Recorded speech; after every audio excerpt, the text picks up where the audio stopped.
Bismillahirrahmanirrahim. Assalamualaikum warahmatullahi ta'ala wabarakatuh. Alhamdulillahirabbil alamin. Wassalatu wassalamu ala Rasulillah wa ala alihi wa ashabihi wa man da'a bi da'watihi wastanna bi sunnatihi ila yaumiddin. Subhanaka la ilma lana illa ma 'allamtana innaka antal alimul hakim. Wa la hawla wa la quwwata illa billahil aliyyil 'azim. إن أحسن الحديث كتاب الله وخير الهدي هدي محمد صلى الله عليه وسلم وشر الأمور محدثاتها وكل بدعة ضلالة وكل ضلالة في النار. اللهم ذكرنا منه ما نسينا وعلمنا منه ما جهلنا وأصلح أنفسنا واجعل القرآن أخلاقنا. ربنا عليك توكلنا وإليك أنبنا وإليك المصير. أما بعد.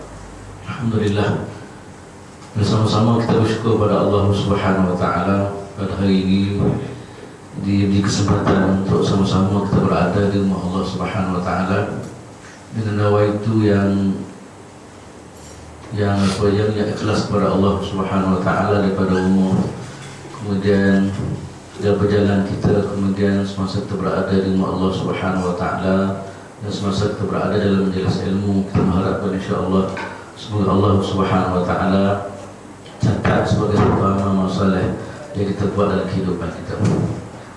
Yang kedua, tuan-tuan sekalian, kita sekarang berada di hijrah yang baru, di mana disebut oleh Allah tadi. Hijrah nak kata lain maknanya atar atau kita meninggalkan. Kalau kita tengok dalam bila manusia sebut kali hijrah, dia menakkan peristiwa yang berlaku pada masa Nabi Sallallahu Alaihi Wasallam, iaitu hijrah daripada kota Makkah al-Mukarramah kepada kota Madinatul Munawwarah, semata-mata menyahut surat Allah Subhanahu Wa Taala, membesar dan mengagungkan kehendak Allah Subhanahu Wa Taala. Kemudian hijrah yang sepatut berlaku dalam kehidupan kita pada hari ini, walaupun hijrah daripada kota Makkah al-Mukarramah ke Madinatul Munawwarah tidak wujud, tapi konsep ataupun hayatan hijrah makna sentiasa berlaku dalam kehidupan kita daripada semasa ke semasa. Di mana konsep hijrah ni, tuan-tuan sekalian, kalau kita benar-benar menghayati konsep hijrah dalam kehidupan kita, maka insya-Allah kita akan diberi kejayaan oleh Allah Subhanahu Wa Taala. Sebab itulah dikatakan hijrah adalah miftahu an-najah, ialah hijrah adalah kunci pada kejayaan. Maka perhatian yang sepatutnya berlaku dalam diri kita, tuan-tuan dan puan-puan sekalian, dalam isu hijrah ni ialah sama-sama kita menyerahkan diri hijrah diri kita daripada kemungkaran kepada perkara-perkara yang diridai oleh Allah Subhanahu Wa Taala. Hijrah daripada jahiliyah kepada Islam, hijrah daripada benda yang negatif kepada perkara positif. Itulah hijrah yang sepatutnya berlaku dalam kehidupan kita. Nabi sallallahu alaihi wasallam sebut dalam satu hadis, wal muhajiru man hajara ma nahallahu anhu. Orang yang benar-benar hijrah ialah orang yang meninggalkan perkara-perkara yang dilarang oleh Allah Subhanahu Wa Taala. Maka tuan-tuan dan puan-puan sekalian, saya menyuruh diri saya, kemudian tuan-tuan dan puan-puan sekalian, semangat hijrah baru sama-sama kita cuba pakat balik amal-amal kita ke arah yang lebih baik. Kita cuba renung tengok dari semasa ke semasa, kemudian akhir tahun ini juga kita cuba renung sejauh mana makna ikatan hati kita kepada Allah Subhanahu Wa Taala, sejauh mana ubudiyah kita kepada Allah Subhanahu Wa Taala. Kalau kita rasa kurang, bersama-sama kita hijrah perbanyakkan. Kalau kita rasa ada, maka kita cuba bina balik supaya dia maknanya diperbanyakkan dan sebagainya. Sebab Muslim, di mana yang kita pernah dengar daripada hadis Nabi Sallallahu Alaihi Wasallam, man istawahu yawma fa huwa maghbunun. Siapa yang sama dua hari dia, maka dia dianggap sebagai terpedaya. Kita harapkan insya-Allah hijrah ini berbeza dengan hijrah yang empat. Hijrah yang membina, hijrah yang membawa kita kepada redha Allah Subhanahu Wa Taala, hijrah yang akan akan membanyakkan amal-amal kita sebagai hamba Allah Subhanahu Wa Taala di permukaan bumi ini. Itulah harapan kita insya-Allah. Semoga Allah Taala ini beri keberkatan kepada hijrah yang baru ini, dan bersama-sama kita cuba tingkatkan segala-galanya daripada kita, keazaman, semangat, amal dan sebagainya ke arah yang lebih diridai oleh Allah Subhanahu Wa Taala. Tuan-tuan dan puan-puan sekalian, insya-Allah hari ini kita akan sambung pengajian kita. InsyaAllah saya akan baca ayat yang ke-7 pada hari ini, walaupun sepatutnya kita akan masuk ayat ke-9, ayat ke-8, tapi saya ulang balik ayat ke-7 insyaAllah. Tuan-tuan dan puan-puan sekalian, insyaAllah kita tengok balik ayat yang ke-7. Ya ayyuhalladzina amanu in tansurullaha yansurkum wa yuthabbit aqdamakum. Kita berhati pada sebelum ini, pertemuan pasti akan berlaku di antara kebenaran dan juga kebatilan. Satu benda yang tak lari dah. Pada topika pertemuan dan arti kata lain, pertemuan dalam bentuk kita, dalam bentuk peperangan. Dan Allah Subhanahu Wa Taala sebut dalam ayat yang kita bicara baru ini, di mana orang beriman kepada Allah Subhanahu Wa Taala dan tuan-tuan sekalian, orang yang sanggup wakah diri dia perjuangkan agama Allah Subhanahu Wa Taala. Walaupun dia mati, tetapi Allah Subhanahu Wa Taala menyediakan atau benar-benar tidak akan sia-siakan amal-amal yang dilakukan. Di mana kita bicara pada minggu lepas atau minggu sebelum ini, banyak sekali keistimewaan yang Allah Subhanahu Wa Taala bagi pada orang perjuangkan di jalan Allah Subhanahu Wa Taala, atau berarti kata lain ke syahid jalan Allah Subhanahu Wa Taala. Begitu istimewa sekali yang Allah Subhanahu Wa Taala bagi kepada mereka. Kemunculannya ialah wa yudkhiluhumul jannata 'arrafaha lahum, itu Allah Subhanahu Wa Taala masuk mereka dalam syurga Allah Subhanahu Wa Taala, dan mereka ini boleh kenal tempat-tempat yang disediakan oleh Allah Subhanahu Wa Taala dalam syurga. Cuma persoalan yang penting sekali untuk mendapat syahadah, untuk mendapat kemuliaan yang begitu hebat yang Allah Subhanahu Wa Taala sebut. Di sana dikaitkan dua perkara. Yang pertama sekali qutilu fi sabilillah, yang kedua ialah in tansurullah. Yang penting dalam perjuangan agama ini sekalian, yang penting sekali ialah masalah keikhlasan dalam perjuangan agama Allah Subhanahu Wa Taala. Dia jual, dia menegakkan, dia berusaha untuk meninggikan agama Allah Ta'ala, bukan tujuan lain. Fi sabilillah, semata-mata dia tujuan adalah untuk Allah Subhanahu Wa Ta'ala. Ataupun in tansurullah, situ dua ayat yang ada kaitan apa. Allah Ta'ala cuba nak ingatkan kepada pejuang-pejuang Islam bahawasanya dia jual mestilah lillahi Subhanahu Wa Ta'ala, bukan kerana benda lain. Beberapa ramai orang yang jual tuan-tuan sekalian, nampak zahir dia jual Islam, nampak zahir dia ni mertabatkan agama Allah Subhanahu Wa Taala, tapi dalam punya ada unsur-unsur lain. Sebab itulah satu masa Nabi sallallahu alaihi wasallam ditanya oleh para sahabat, bagaimana ya Rasulullah, satu orang itu jual kerana kepentingan, kerana makna, kerana nak kepada ghanimah, kerana nak kepada nak kepada pujian, ataupun nak kepada orang kepada orang berkuasa jabatan dan sebagainya. Maka Nabi SAW mengatakan, orang berjihad sebenarnya ialah menegakkan kalimatullah al-ulya, iaitu orang yang menegakkan agama Allah Subhanahu Wa Taala, bukan kerana itu, bukan kerana, tapi dia jual semata-mata kerana Allah Subhanahu Wa Taala. Hatta riwayat mengatakan sekalian, satu riwayat mengatakan, satu masa Allah Subhanahu Wa Taala dia bawa 3 golongan manusia untuk dimahkamahkan di hadapan Allah Subhanahu Wa Taala. Maka Allah Subhanahu Wa Taala panggil satu golongan, satu jenis manusia, iaitu dia berjihad di jalan Allah Subhanahu Wa Taala. Maka Allah Ta'ala dia bawa dia depan, kemudian Allah Ta'ala memperlihatkan nikmat yang dia akan perolehi hasil daripada perjuangan dia mereka itu.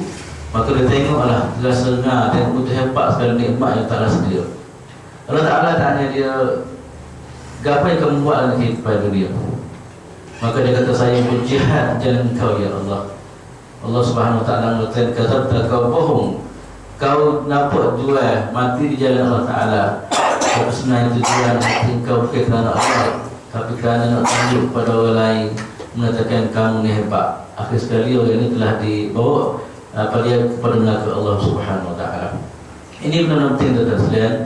Maknanya masalah keikhlasan dan perjuangan, satu benda yang besar. Sehingga Allah Ta'ala sebut qutilu fi sabilillah ataupun in tansurullah. Itu kalimah penting tuan-tuan sekalian, untuk nak supaya kita nak bina, supaya Allah Ta'ala cuba nak tanamlah hati kita dan perjuangkan agama Allah Ta'ala. Itu di antara faktor asasi untuk mendapat kemuliaan sisi Allah Subhanahu Wa Ta'ala.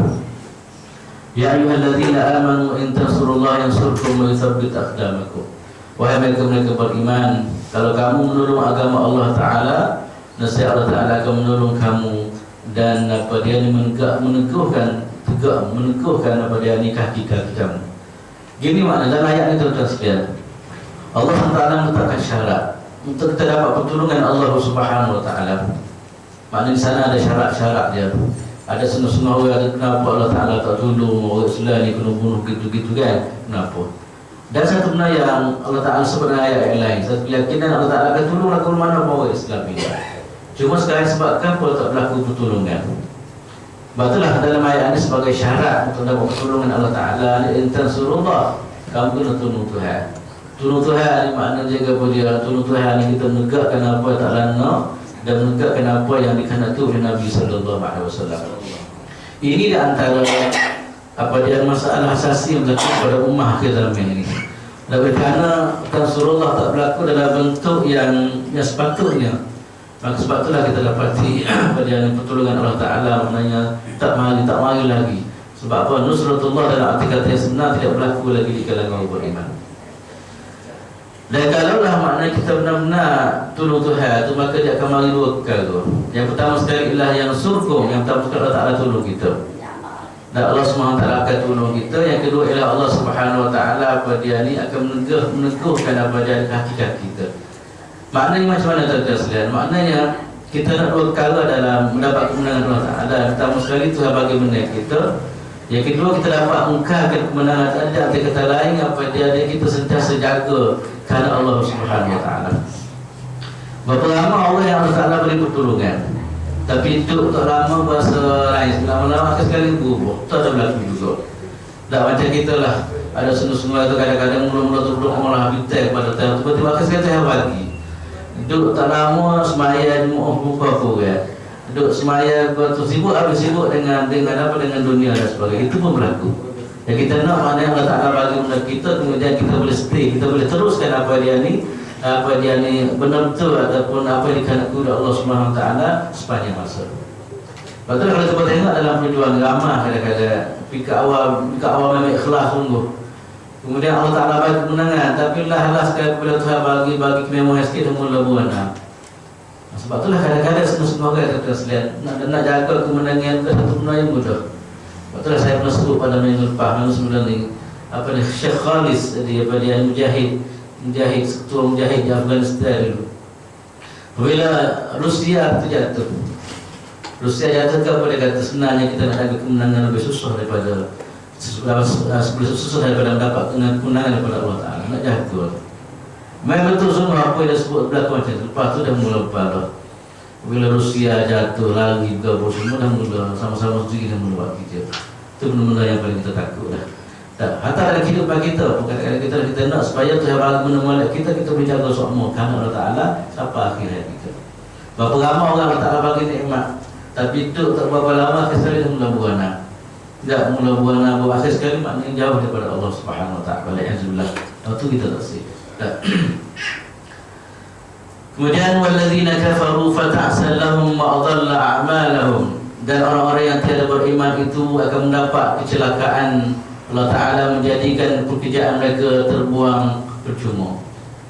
Itu makna atas tadi kita tengok bagaimana Allah Ta'ala nilainya. Makna perjuangan orang beriman kepada Allah Subhanahu Wa Ta'ala, pergerakan mereka dinilai dan kematian mereka juga dinilai oleh Allah Subhanahu Wa Ta'ala. Tapi orang kafir itu tuan sekalian, Allah Ta'ala sebut orang yang tak beriman yang ta'sal lahum, Allah Ta'ala kata celaka bagi mereka itu. Ini benda-benda yang kita tak usah berlaku tuan. Allah Ta'ala cok benda ni kira masalah lah. Ta'sal lahum, rugi ataupun celaka yang mereka gini. Bukan segala celaka kemudian wa adalla amalahu, segala amal-amal yang dia buat mana Allah Ta'ala tak nilai sekali apa. Dan Allah Subhanahu Wa Ta'ala patah habis segala amal-amal yang dia buat. Sebab ada di kalangan kafir mana kita bicara sebelum ini, dia mengharapkan apa yang dia buat tadi mana mendapat pahala daripada Allah SWT bila dia mati satu masa nanti. Dan pengharapan ini sebagai harapan yang kata pengharapan yang sia-sia lah.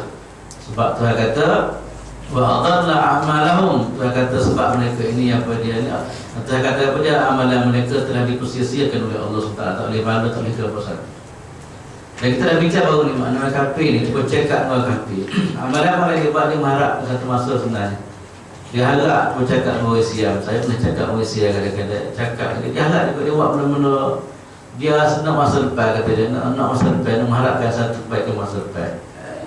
Dan sebenarnya kerana iman dia tidak ada. Kerana dia level, dia kafaru, dia kafir kepada Allah Ta'ala. Walaupun kita nampak banyak kebaikan-kebaikan yang dia buat, tapi maknanya semua ini tidak ada nilai oleh Allah SWT. Sebab syarat asasi dalam mendapat pahala atau mendapat ampun daripada Allah Ta'ala mesti mana keturukan ataupun disebut sebagai mukmin ataupun Islam.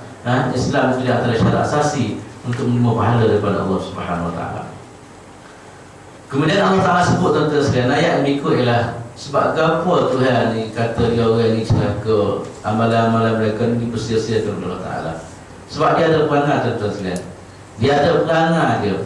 Dia ada perangai ataupun dia ada sifat tak molek yang ada pada diri mereka. Apa dia? Zalika bi annahum karihu ma anzalallahu fa ahbata a'malahum. Itu disebabkan kerana mereka membenci apa yang diturun kepada mereka. Dia benci pada Al-Quran. Sebab tu cuba tengok lagi tuan-tuan sekalian. Ayat ni walaupun ayat Tuhan turun pada masa Nabi sallallahu alaihi wasallam, daripada perangai yang ada di kalangan manusia ni. Berapa ramai orang kalau bunyi Islam tu rasa benci, bunyi Al-Quran tu rasa benci dan sebagainya. Dan jelas ketara pada hari ini tuan-tuan sekalian. Cuba tengok di Mesir. Sebab apa di antara faktor asasi yang mereka ni menentang Mursi, menentang perjuangan Islam di Mesir, antara kerana mereka ni bawa syariat, bawanya ajaran Allah atau bawanya isu-isu Al-Quran Karim. Maka perangai-perangai dia tuan-tuan sekalian, saya selalu sebut makna perangai benci pada Quran, benci pada syariat, ada satu benda yang berlaku seumur ni, bukan pada masa Nabi saja ke. Cuma maknanya perangai ni berlaku seumur, cuma berlaku mungkin berbeza. Kalau masa Nabi SAW mungkin maknanya Abu Jahal, Abu Lahab yang benci pada Quran Karim. Sekarang boleh jadi satu orang yang nama diri boleh jadi orang yang benci kepada ajaran Allah Subhanahu Wa Taala. Itu di antara punca yang menyebabkan kerana sebab apa saya kata celaka mereka. Sebab tu kita tak ingat tuan-tuan, kenapa masyarakat kita ni apa dikatakan ada berlaku masalah banyak. Kita cek di antara punca kerana orang ni tak sesuai pada Quran Karim. Walaupun orang lain dia buat analisis kenapa kita mundur, kenapa kita masalah. Marilah lama buat analisis gini. Tapi tak lama yang buat analisis mana yang disebut oleh Allah Subhanahu Wa Taala. Kerana kebencian dia mereka kepada Al-Quran Karim, kebencian dia mereka kepada Islam, maka sekali fata'sallahum, Allah SWT bagi kecelakaan kepada mereka. Betul tak tuan-tuan? Dalam kehidupan harian kita gitulah. Kita kena jaga betul-betul benda. Selama mana kita benci pada Quran, benci pada Islam, maka jangan harap kehidupan kita tenang. Masyarakat pun begitu juga, dan negara pun begitu juga. Bila tepikan Al-Quran, rasa benci kepada Al-Quran Karim, maka inilah kesalahan dalam kehidupan mereka. Dan inilah di antara benda yang Tuhan buat kesimpulan lah. Kenapa mereka ini disebut sebagai fata'sallahum wa adallahum, tak lain tak bukan kerana zalika bi annahum karihu ma anzalallahu fa ahbata amalum. Dia benci kepada Al-Quran yang diturunkan kepada Nabi Muhammad sallallahu alaihi wasallam. Tak saya rasa tak kita lah ni kadang-kadang nampak macam nak, tapi tak saya juga, tak saya baca pun, tak saya kadang-kadang dah kemudian nak beramal sama Allah lah. Lah ni tak sebab kata dia benci, cuma amalan-amalan mereka, mereka ataupun sikap yang ada pada mereka menampakkan bahawa dia benci pada Al-Quran Karim. Cuba tengok dengan berapa ramai orang yang dekat Al-Quran, berapa ramai orang yang baca Quran, berapa ramai orang yang mengagungkan Quran, berapa ramai orang menghayati maknanya kehidupan mereka dengan ajaran Allah Subhanahu Wa Taala. Ini satu benda ya. Walaupun ayat ni turun kepada kafir, naik kafir, tapi benda ni yang berlaku bila masuk pada dan kita nak tengok, kita cuba tengok ni kita lah sejauh mana kita dengan Al-Quran Karim. Kemudian fa'ahbata amalahum, akhir sekali oleh kerana akhir Tuhan mula balik, tak kata Tuhan jatuh habis, gugur habis segala amalan-amalan yang dibuat oleh mereka itu. Menurut tadilah kerana dia bukan Islam, dia bukan kerana dia nak pada Islam, maka amalan walaupun kita nampak comel amalan, tapi Allah Ta'ala tak nilai walaupun satu setengah. Itulah lebih kuat dari tuan-tuan sekalian. Itu sebab kenapa mereka ni dikira sebagai celaka dari Allah Subhanahu Wa Taala. Kemudian segala perbuatan baik mereka tak akan dinilai ataupun disisikan oleh Allah Subhanahu Wa Taala. Kita minta berlindunglah Subhanahu Wa Taala, tengok balik apa ni, jaga kita insya-Allah supaya kita ni jadi golongan yang suka kepada Quran. Suka Quran itu tuan sekalian, dan ingat mana kita tak tahu, tak baca macam semua dulu. Ada suka Al-Quran daripada kecil tu orang tu comel nak tak sampai learn ni. Itu bukan suka lah, itu dah waktu maknanya terlalu suka pula. Oh tak sejuk kita nak maknanya kita tak mari tak lah, tapi kena baca lah Al-Quran Karim. Dan satu sebagai tanda makna cinta dan mahabbah kita kepada ajaran Allah Subhanahu Wa Taala, itu Al-Quran Karim. Kemudian seterusnya kita masuk pada ayat yang lain, insya-Allah. Masuk kepada ayat yang ke-10. Afalam yasiru fil ardi fayanzuru kaifa kana 'aqibatul ladzina min qablihim dammarallahu 'alaihim wa lil kafirin amsaluha. Allah Subhanahu Wa Taala sudah selesai. Terus sebelum itu Tuhan sebut kepada kita tentang kesudahan orang kafir. Kemudian kesudahan orang beriman kepada Allah Subhanahu Wa Taala. Allah Taala puji orang beriman, dia mati Tuhanillah. Kemudian Allah Taala sebut kecelakaan bagi orang yang kafir kepada Allah Subhanahu Wa Taala. Lepas daripada benda yang saya sebut tadi, Allah Taala dia menggalakkan supaya manusia dia perhati. Tak perhati maknanya perhati kepada apa yang berlaku pada umat-umat yang lepas. Dan sebenarnya dari Islam dan Islam dia panggil satu sunnatun rabbaniyatun wahidatun. Makna satu sunnah yang berlaku dari dunia, satu sunnah yang sama sebenarnya. Dan satu sunnah, satu peraturan yang sama yang berlaku dalam kehidupan dunia ini.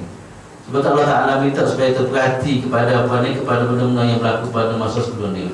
Sebab kalaulah berlaku benda macam ni, maka benda sama akan berulang. Dan kata lain, mana kalau manusia tak beriman kepada Allah Ta'ala, maka Allah Ta'ala akan celaka ke masyarakat ini. Kalau orang tak beriman kepada Allah Ta'ala, maka Allah Ta'ala akan bagi kebaikan ataupun kemuliaan dan sebagainya. Ini satu daripada sunnah, satu sunnah yang tetap daripada Allah Ta'ala. Sebab tu Allah Ta'ala ajak orang kafir dan supaya berhati. Kamu orang kafir, kamu yang orang tak beriman kepada Allah Ta'ala, kamu wahai orang-orang yang apa dia terasa tak jelira dengan Islam ni, maka cuba berhati. Afalam yasiru fil ard, mengapa mereka tiada hendak berjalan di muka bumi dan perhatikan bagaimana akibatnya orang-orang yang sebelum mereka. Allah telah membinasakan mereka dan nasib serupa itu pula untuk orang-orang yang tidak beriman. Allah Ta'ala ajak mereka supaya perhati. Kamu ni wahai manusia, kamu tak beriman sangat sebab kamu dia. Benda yang Allah Ta'ala sebut maknanya kemenangan akan kembali kepada orang beriman. Kemenangan akan diberi kepada orang beriman. Kebinasaan akan diletak kepada orang yang tidak beriman kepada Allah Ta'ala. Benda ni bukan benda yang teori semata, tapi benda telah berlaku pada sebelum ni dah. Kamu wahai Quraisy, kamu wahai orang-orang yang kafir pada masa itu, kamu suka jalan. Bahawa kafir pada Quraisy itu suka jalan di Syam ataupun di zaman dari perniagaan. Tengah-tengah perjalanan dia boleh tengok macam mana kampung-kampung yang telah dibinasa oleh Allah Ta'ala. Dia boleh tengok. Kalau benar-benar ada fikiran yang diberi oleh Allah Ta'ala, dia mikir benar-benar begitu. Dia pergi tengah jalan, dia tengok macam mana kampung telah dibinasa oleh Allah Ta'ala. Macam mana kesan-kesan masa yang ada lagi, masa boleh dilihat lagi. Sepatutnya apa dia ni, patut dia ambil kesempatan, dia ambil iktibar daripada benda yang berlaku tu. Maknanya sepatut dia mikir benda tu. Maknanya cuba tengok Tuhan. Tuhan dalam usaha untuk nak meyakinkan mereka supaya dia beriman kepada Allah Ta'ala ni. Tersebutlah kata-kata sebut hati dah. Kamu wahai manusia, kalau kamu tak beriman dengan kenyataan Nabi Muhammad SAW, kamu tengoklah apa yang berlaku. Cuba tengok. Kamu dalam perjalanan kamu bincang, kamu boleh tengok macam mana tempat-tempat ini binasa oleh Allah Subhanahu Wa Ta'ala. Saya pengalaman saya pernah main tempat saya di Tanah Arab, di Mesir dan di Jordan. Main tempat kita tengok kita segi tempat-tempat itu binasa tu, pasal ngeri pasal. Saya pergi di Jordan, itu di tahap laut mati. Laut mati dikatakan tempat Allah Ta'ala binasa kaum Lut dikatakan. Dia katakan satu tempat yang Allah Ta'ala binasa kaum Lut. Kita pergi secara memang Allah berasa sayu berasa lain. Ini boleh jadi kita ni dasar benda-benda begini. Tapi bagi orang yang tidak ada pemikiran, ada gigit ialah. Tapi kita ada asah, maknanya asah terlebihan, asah apa semua, kita terselain. Kita rasa bimbang, takut-takut Allah Ta'ala binasa yang perempuan ni. Sebab itulah Allah Ta'ala ajak tuan-tuan sekalian. Ajak orang kafir tak ada supaya berhati jalan. Tak jalan kata. Mereka tak berjalan ke, mereka tengok bagaimana apa dia ni, apa yang berlaku kepada mereka terdahulu. Dan marallahu alaihi wa ta'ala binasa mereka itu. Tuhan hancur mereka itu. Dan kalau Tuhan hancur mereka itu, maka benda ini tak mustahil akan berlaku kepada kamu wahai kafir, wahai tak beriman. Kalau dulu Allah Ta'ala binasa kaum Ad, kaum Samud, Allah Ta'ala kaum kembangan binasa pada Ad, Samud, kaum Lut, banyak sekali kita baca dalam sejarah. Maka kalau kamu maknanya ikut jejak mereka, langkah mereka, maka tak mustahil bagi Allah Ta'ala untuk mengulangi kebinasaan mana Allah Ta'ala binasa mereka itu. Habis licin dan translate. Kalau kita baca Quran banyak kisah-kisah Allah Ta'ala binasa. Sepatutnya begitulah, sepatutnya kamu wahai orang kafir ini, wahai orang tak beriman, berarti betul-betul benda tu ada benda-benda tu maknanya yang penting benda tu berlaku daripada mereka dahulu dan tak mustahil betul akan berlaku semula kepada kamu yang menentang agama Allah Subhanahu Wa Taala. Kemudian tuan-tuan sekalian, Allah Ta'ala sebut sebab apa mereka ini dibinasa oleh Tuhan. Sebab apa sebenarnya puak ini dibinasa oleh Allah Subhanahu Wa Taala? Sebab Tuhan tak menzalimi. Dah, sebab apa dia Allah Ta'ala binasa terhukum mereka ini? Zalika bi anna Allah maula alladhina amanu wa anna al-kafirina la maula lahum. Dan Allah Ta'ala kata dia menjadi pelindung orang-orang yang beriman, sedangkan orang-orang yang tidak beriman itu tiada mempunyai perlindungan. Sebab Tuhan jaga orang beriman dan saya tak jaga orang tak beriman kepada Allah Ta'ala. Cuma sekarang ni kita tengok kadang-kadang kenapa Allah Ta'ala uji. Dan boleh jadi Allah Ta'ala bagi lewat sikit maknanya pertolongan kepada orang beriman. Kalau sebelum ni Tuhan tolong berlaku orang beriman, kita tengok dari macam mana. Kadang-kadang berlaku lewat sikit Allah Ta'ala uji. Sebab saya kutip kata boleh jadi di sana, di sebalik ujian tadi wara'ahu al-khair, di sebalik itu adalah ada yang kebaikan. Cuma tengok dalam sejarah umat Islam, Allah Ta'ala yang Tuhan kata dalam Maula, Tuhan adalah pemimpin, pelindung kepada orang beriman. Cuma sekali-sekala Tuhan uji mereka itu. Cuma tengok dalam sejarah Tuhan uji orang beriman. Hatta Nabi sendiri Allah Ta'ala uji banyak kali di kota Makkah dan Mukarramah. Tapi akhir sekali Allah Ta'ala adalah Allah Ta'ala tolong orang beriman. Yang penting makna di sebalik, yang penting satu benda yang digezek dalam Quran Karim, mana pertolongan Allah Ta'ala tak akan berlaku kepada orang beriman. Dan boleh jadi ujian-ujian itu hanya sekadar sementara, tapi di sebalik ujian tadi Allah Ta'ala beri kebaikan kepada kita. Sebab itulah apa yang berlaku di Mesir sekarang. Ulama selalu tulis tak apa, teruskan, sabarlah kamu wahai pejuang-pejuang. Yang penting maknanya Allah Ta'ala akan bantu kamu. Saya selalu sebut mana satu ungkapan disebut oleh Mustafa Masyhur, kata dia, tak apa gelak-gelak lagu mana pun, satu masa akan timbulnya fajar. Kau lagu mana?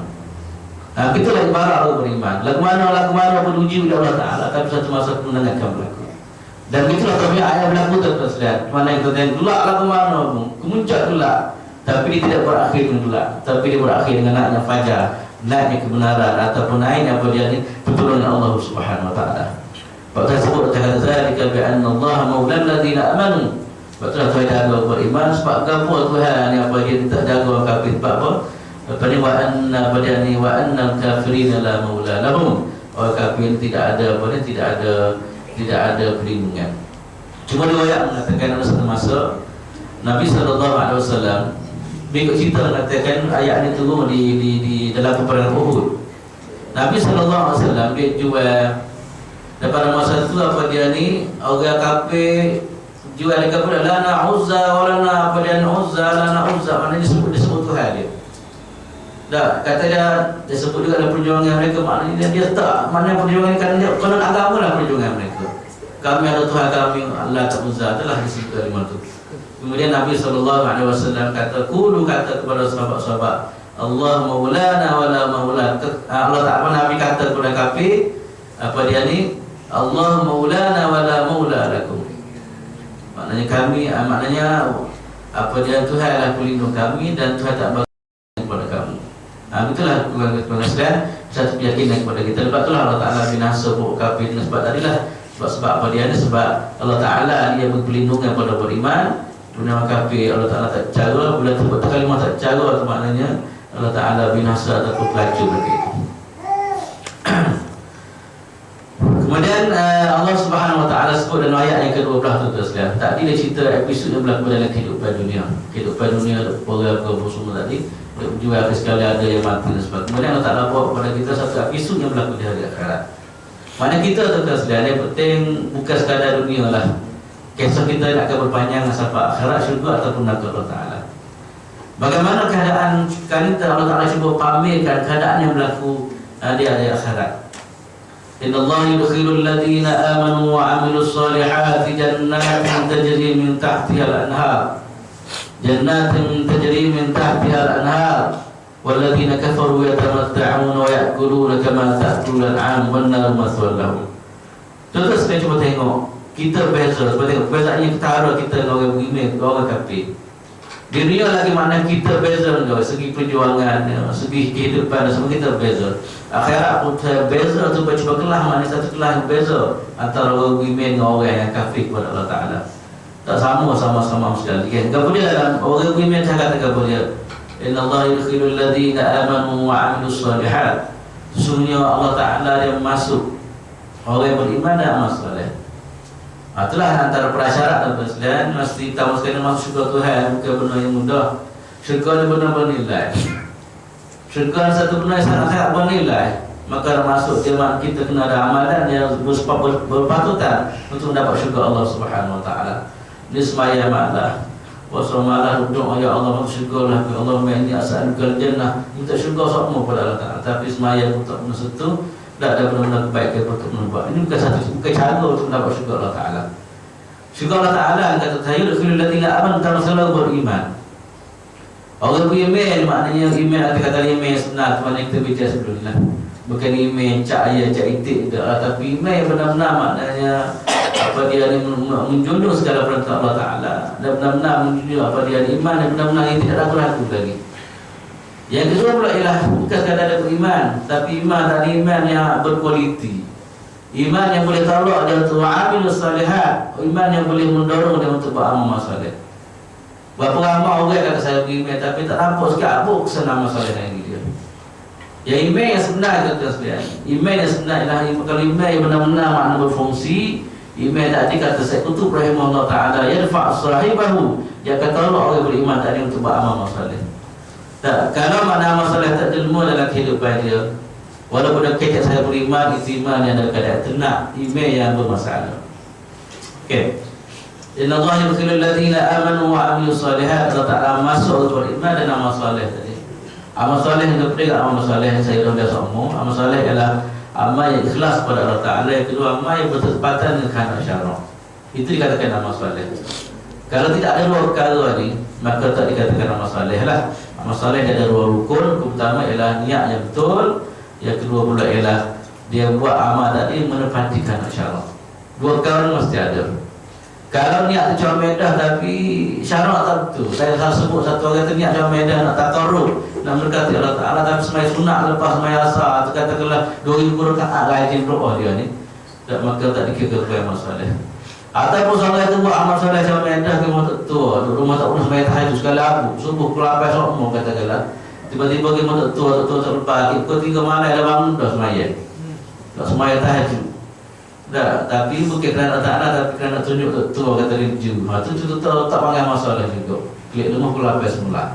Tak, itu tak jadi, itu bukan dikatakan amal soleh. Mana amal soleh berkala niat yang soleh, yang solehah, yang kedua pula ialah amal-amal tadi menepati syarak. Kemudian Allah Ta'ala masuk jannatin, masuk syurga dalam syurga tu. Jannatin tajri min tahtiha al-anhar, masuk syurga yang apa dia mengandungi, apa dia di berlari di bawah dia, maknanya sungai-sungai. Saya selalu sebut soal maknanya kalau kita sebut berlari di bawah sungai-sungai, jangan kita bayangkan macam sungai Setiahaya tu dah. Dah sungai yang tak Allah. Cuma saya sebut supaya nak mudah kita faham. Dah. Sungai lah ke mana tu Allah Alam. Kita tengok depan kita sebut sungai-sungai jenis-jenis sungai tu. Yang penting satu kenikmatan yang Allah Ta'ala bagi kepada manusia, di mana dia ni berlari di bawah di bawah istana dia tadi. Sebab orang yang masuk syurga Allah Ta'ala, Allah Ta'ala akan bina istana dia. Belah tak ada nak jadi raja atas istana berlari, tak boleh tahan istana akhirat. Dah ada istana kita istimewa sangat, di bawah tu lah berlari nyayai.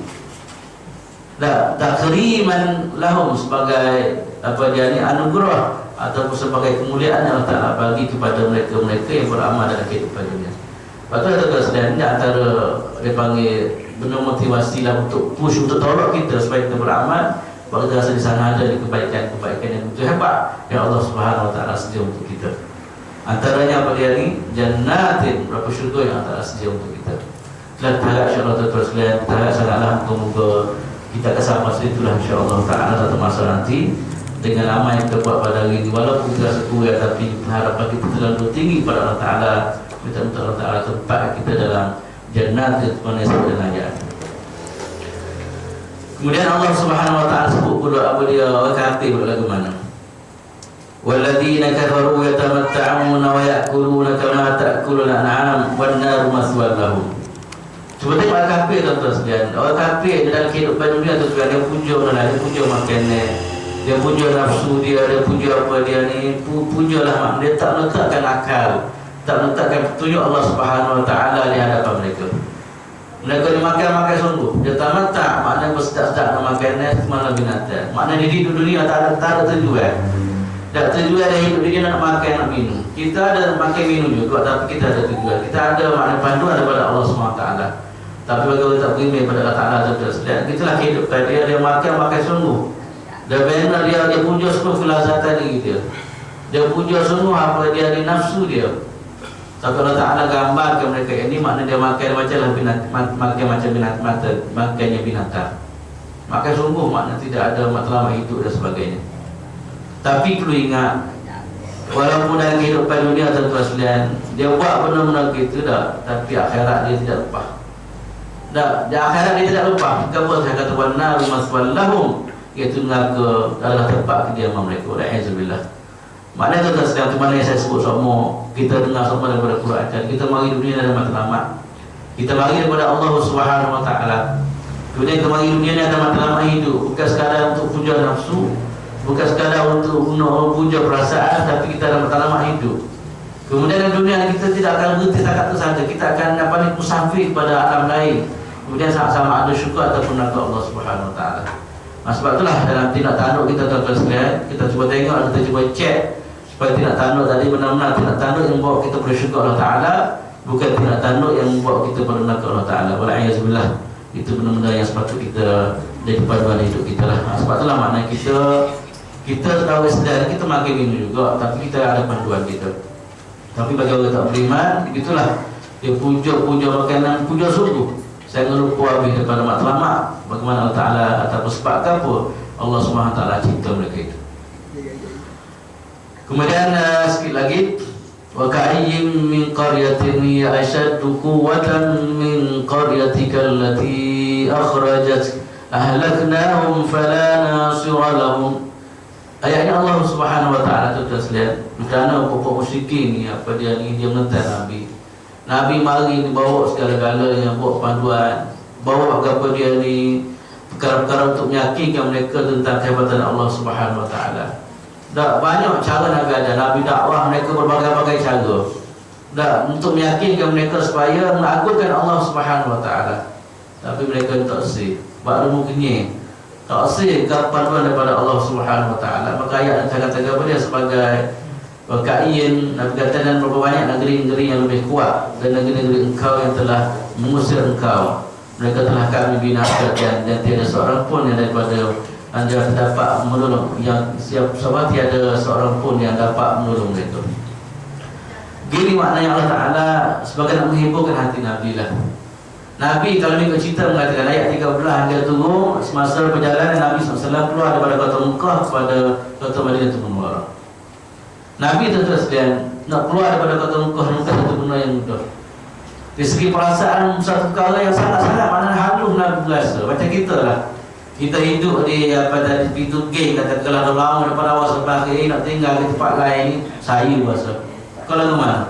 Pak tu semua-semua orang kadang ngaji luar 4 minggu, 5 minggu dia tiap lagi. Ingat ceritanya siapa dia ni rasa tak sedar tinggal kampung. Lalu pengalaman saya dah musim mula tinggal umur sama. Masuk tanah yang tak umur, masuk rumah semua, nak hilang bukan mudah kan. Nabi SAW apabila keluar daripada kota Mekah, apabila keluar daripada Gua Thur, nak tinggal kota Mekah, Nabi rasayu nak tinggal. Maknanya ayat itu masa tengah pesan Nabi nak pergi dan perjalanannya apa dia ni. Nabi bila nak keluar daripada Gua Thur, tinggal kota Mekah, Nabi paling kepada kota Mekah. Nabi sebut satu kalimah, di sana ada banyak riwayat lah, saya ingat apa yang saya ingat. Ada satu riwayat mengatakan Nabi cakap kata Mekah.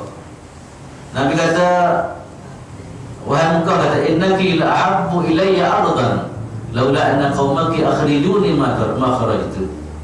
Kata dia, wahai Mekah, kata dia, Nabi rasanya saya nak tinggal kata Mekah ni. Wahai kata Mekah, kata dia, engkau adalah sebab maknanya bumi aku paling cinta sekali, kata Nabi sallallahu alaihi wasallam. Laula anna qaumaki akhrijuni ma taraktu ma kharajtu. Seandainya kata dia, katakanlah bukan kerana kau keluarkan aku daripada kota ni, aku tidak akan keluar. Itulah perasaan Nabi sallallahu alaihi wasallam. Maka dalam keadaan kita tertentu ayat ni nak menghiburkan hati Nabi sallallahu alaihi wasallam, wahai Muhammad, nak menghiburkan hati Nabi ke apa? Maknanya nak Mekah ni sebenarnya Allah ketika dia mudah dalam nak binasa. Tak, sebelum ni kampung yang begitu hebat, kaum Ad, kaum Samud, kemudian tamadun yang dibina oleh Fir'aun, tamadun yang dibina oleh apa dia ni, yang dibina oleh kaum Samud, kaum Ad, begitu hebat sekali. Allah Ta'ala baca belaka. Maka Quraisy yang kamu duduk, dia kata Mekah tu mudah bagi Tuhan baca, senang saja sebenarnya. Tak usah lebih lah. Yang penting Allah Ta'ala akan bantu kamu wahai Muhammad. Tak usah mikir panjang lah. Yang penting mudah saja Ta'ala anak-anak binasa perempuan ni. Tak, cuba tengok orang dulu, kuat tak kuatnya, maknanya kuat sungguh. Kata kalau kita baca sejarah, waktu Quran sebut dalam, kalau baca Quran banyak antara tamadun yang besar. Kalau kita baca dalam surah Al-Fajr kan, alam tara kaifa fa'ala rabbuka bi'ad iram dzatil iman allati lam yukhlaq mithluha fil bilad wa thamud alladhina jabu as-sakhra bil wad wa fir'auna dhil awtad alladhina taghaw fil bilad fa'aktharu fiha al-fasad wa sabba 'alaihim rabbuka sawta 'azab. Allah Ta'ala buat satu kesimpulan dalam surah Al-Fajr ini, tuan-tuan, tamadun yang begitu besar yang dibina dalam masyarakat dunia, daripada awal, daripada Fir'aun, Samud dan sebagainya. Dah, orang ni tamadun yang begitu hebat.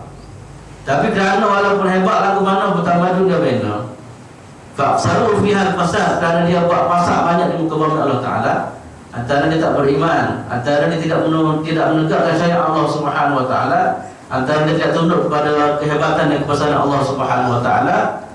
Kemudian akhir sekali, fasabba alaihim rabbuka sawta azab, Allah Ta'ala pacu dengan azab-azab yang begitu pedih. Begitulah susunan Allah Ta'ala, betul Allah Ta'ala. Maknanya sebagaimana Muhammad kata dia, ayat sebagai tasdiyah dan sebagai menghiburkan hati Nabi SAW. Kaum-kamu yang enak kamu di kota Mekah, mudah yang cara pacu. Dan orang lain yang begitu hebat, tapi akhir sekali Allah Ta'ala pacu mereka. Pacu apa mereka tu sekalian?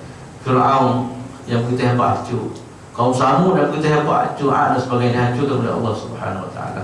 Di mana tamadun hebat lah tu. Kalau kita baca detail dengan tamadun yang mereka ni bina, memang satu benda yang payah juga cari lagi.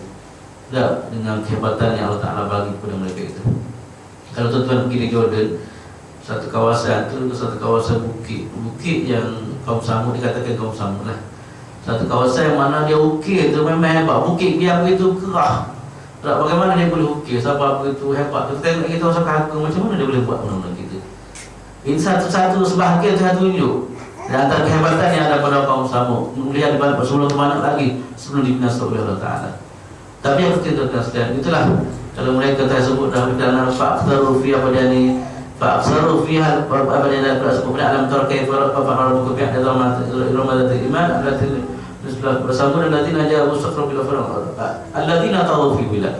Apabila tahu ada waktu zaliman di muka bumi Allah Ta'ala, kemudian diiringi pula fa'aktsaru fiha al-fasad, kemudian diperbanyakkan fasad di muka bumi Allah Ta'ala, maka itulah kaedah yang kita sebut mana-mana tamadun ya ada dua sifat ini, walaupun hebat macam mana sekalipun, tapi berakhir dengan fasabba alaihim rabbuka sawta azab, mereka kita akan dihancur oleh Allah Subhanahu Wa Ta'ala dengan sehancur-hancurnya. Betul tak sekalian, antara ayat yang ke-13 ni sebagai ayat apa dia untuk menghiburkan hati Nabi sallallahu alaihi wasallam. Tak apa wahai Muhammad, yang penting mereka lepas ni mereka akan dibinasa oleh Allah Ta'ala, dan kamu kembali semula kepada kota Mekah dan Mukarramah, dan kamu akan diberi kemenangan dan pertolongan oleh Allah Subhanahu Wa Ta'ala. Itulah kita rasa untuk ayat itulah pada menit katalah saya rasa untuk hari ini kan, insyaAllah kita sambung semula. Sebenarnya memang untuk kasihan Allah Ta'ala cuba nak tanya, nak gezek hati-hati kita supaya kita yakin yang penting pertolongan Allah Ta'ala yang bersama-sama kita, dan kita yakin mana tujuan kita, mujahadah kita dalam kehidupan dunia ini akan berakhir dengan jannah, akan berakhir dengan syukur-syukur yang Allah Subhanahu Wa Ta'ala setia untuk kita. Itulah harapan kita, sama-sama kita kembali kepada Allah Ta'ala, sama-sama kita kembali kepada ajaran Quran. Moga-moga kita dirahmati dan diberkati oleh Allah Subhanahu Wa Ta'ala dalam kehidupan kita. Aqul qawli hadza wa astaghfirullahal azim li wa lakum wa lisairil muslimin wal muslimat. Wassalamualaikum warahmatullahi taala wabarakatuh. Bismillahirrahmanirrahim. Alhamdulillahirabbil alamin. Wassalatu wassalamu ala Rasulillah wa ala alihi wa sahbihi ajma'in. اللهم انفعنا بما علمتنا وعلمنا ما ينفعنا وارزقنا علما ينفعنا. الحمد لله على كل حال ونعوذ بك من حال أهل النار. اللهم زينا بزينة القرآن وأكرمنا بكرامة القرآن وشرفنا بشرافة القرآن وأدخلنا الجنة بشفاعة القرآن وعافنا من كل بلاء الدنيا وعذاب الآخرة بحرمة القرآن. اللهم اجعلنا من أهل القرآن هم أهلك وخاصتك يا أرحم الراحمين. اللهم ذكرنا منه ما نسينا وعلمنا منه ما جهلنا وأصلح أنفسنا واجعل القرآن أخلاقنا. اللهم اجعل القرآن أخلاقنا. اللهم اجعل القرآن أخلاقنا. اللهم اجعل القرآن أخلاقنا. اللهم اجعل جمعنا هذا جمعا مرحوما وتفرقنا من بعده تفرقا معصوما. ربنا آتنا في الدنيا حسنة وفي الآخرة حسنة وقنا عذاب النار. ربنا لا تؤاخذنا إن نسينا أو أخطأنا. وصلى الله على سيدنا محمد وعلى آله وصحبه وسلم. الحمد لله رب العالمين.